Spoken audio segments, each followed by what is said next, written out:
You gonna apologize to that whale? Nah, that whale's a jerk. Welcome, dear land people, to another edition of me desperately filling time as I work on my next shipping video. Today's special is fish sticks.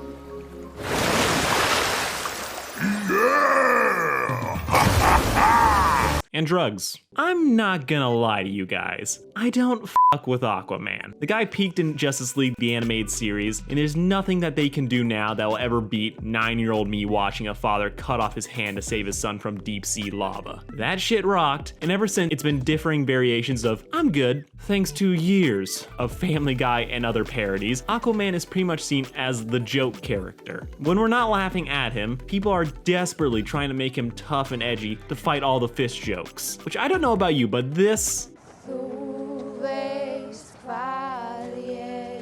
only made me laugh harder. I think Aquaman as a character has been trapped between these two camps for so long that there isn't really just a consensus about what kind of tone an Aquaman story should have. Which means if you say that this is an Aquaman, people will believe you. If you say that this is an Aquaman, people will also believe you. There's not a set reference for what Aquaman can be like there is for, say, Batman or Superman. Because I know how I like those characters. I know what type of stories I want to see them in. And while I'm not the biggest fan of Aquaman, this lack of consistency has made me judge his appearances on a more case-by-case basis. It's like, I think Justice League Aquaman is a badass and I like it. I think Brave and the Bold Aquaman is overly hammy and I like it. Bored, hilarious, and fine. With all that out of the way, I pretty much went into Aquaman King of Atlantis with an open mind, and shocking no one, I really liked it.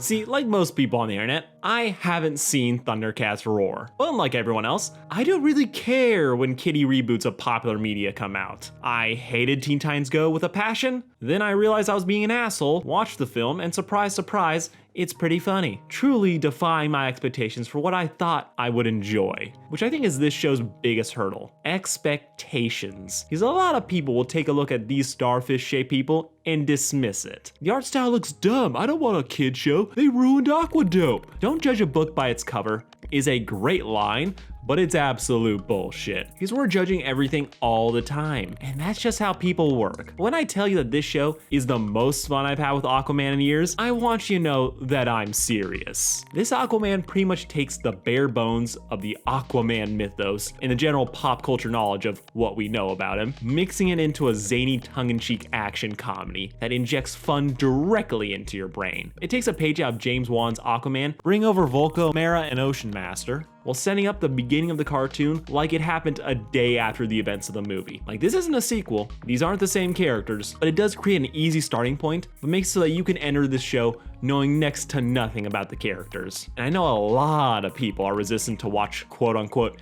kids shows, that this might not be your thing, but I know most of you still watch SpongeBob, Family Guy, and Avatar. Yes, Avatar is a kid show, stop pretending. But let me give you my elevator pitch. Because to me, Aquaman King of Atlantis is what you get if Chowder was an action show.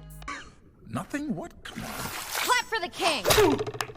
You're doing great, man. Yeah, it's crammed full of weird characters, jokes, and lots of visual comedy. This show isn't trying to be serious or be some take that to a different version of the character, freeing it up to be an absolute balls to the wall adventure that, while silly, knows what it is and leans into it. We have a German praying mantis with armpit gills, Russian drill villain, and Ocean Master. Ocean Master? Ugh, half-brother. This show just wants to give you a good time, and I can't understand why you're not letting it. This show has this constant energy to it, with even the calm moments having jokes or hijinks involved. Like, this is a whole 45-minute episode, and it never lets up. Unlike What If, where jokes are shoehorned in to meet a quota that doesn't fit the story, Aquaman is built for this rapid-fire style of humor. Thanks to the style, they aren't just doing one-liners or gags. Instead, they can lean into the visual comedy to sell itself, which I think is a perfect fit. Because rather than having action that gets stopped to tell jokes, the action itself is drawn to be comedic, with even people just talking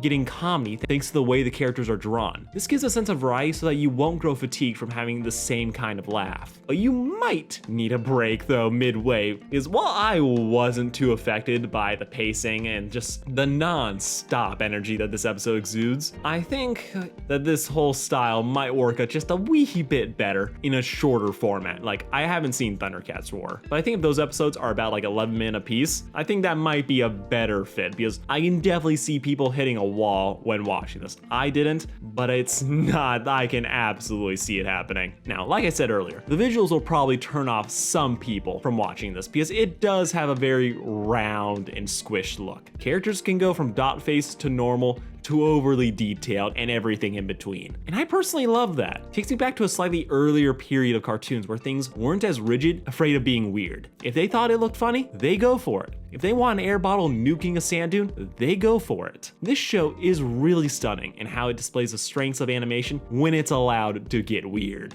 And it kills me how people will complain about how this looks, then turn around and watch The Prince. I know the odds of them watching Aquaman are way lower than them watching the basic ass adult animated sitcom that they'll complain just as much about. And they're missing out on something visually impressive. Someone probably smarter than me on Twitter said it best. This whole show radiates an early Newgrounds energy, which before YouTube was the go-to site for young animators to share their work with their friends. Yeah, some of it was awful, some of it was downright cringe, but it was all distinct, showing off just the passion, the energy that people could create on 3 hours of sleep and a diet of Kool-Aid gummy bears. Every crowd shot is filled with cool and bizarre creatures that people took the time to lovingly craft, not knowing how much fucking work this would take to animate later. Just like Newgrounds, this show oozes with weirdly ambitious moments and gags, and you can just feel that effort in every corner, which is something I don't get from a lot of other shows. Like, every animated show takes a ridiculous amount of time to create, but in a lot of them, it often just feels like they're just trying so hard to stay consistent, not so much to make it look interesting, which is why I always pick something creative and just, God, I love the color palette so much, and interesting like this over Chicago Party Aunt any day. What can I say? I just think they're neat. This effort is also apparent in the characters themselves. Aquaman is a badass goofball who finds himself the fish out of water under the sea. He wants to be a good king, not just the meathead who beats up the bad guys. But his own unfamiliarity with the undersea cultures make him feel relatably awkward, mirroring our own reaction to a lot of the shenanigans he gets put through. Like him making fun of how whoever beats the king in a fight gets to be king. Which, yeah, it gives us some cool moments.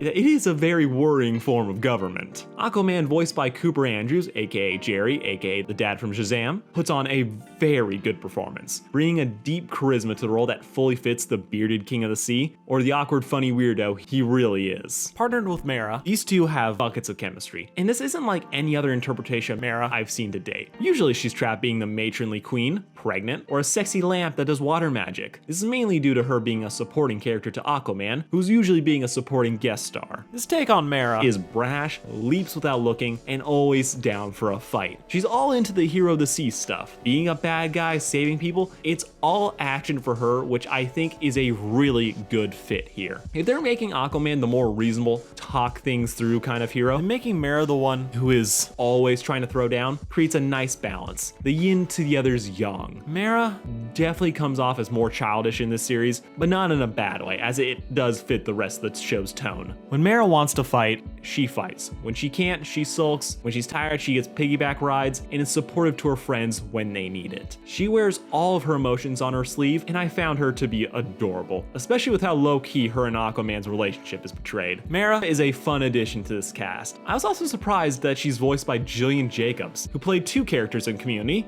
Britta and post-season 1 Britta. Jillian has a normal voice that fits super well with like down-to-earth characters, such as Eve from Invincible, but she does a really good job here bringing that big woman-child energy, kinda in a similar vein as Luffy from One Piece. The rest of the cast is also phenomenal. Volko is great, but not in this first episode as much as I expected. Dana Snyder as Ocean Master is fucking perfect in this role. That's right! I'm back! Wait, you left? We gave you a room in the guest palace.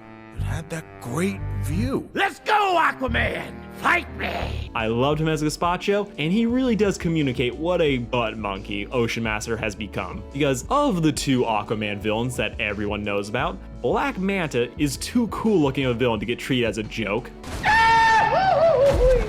mostly, but every appearance of Ocean Master ends with him getting his ass handed to him by his half-brother, making this version's recurring gag of constantly showing up to fight Aquaman hilarious, as everyone just doesn't take him seriously. The Russian drill guy was also great, and I think he highlights how good this dialogue can be. What would your mother think? Mother would have killed you at dinner.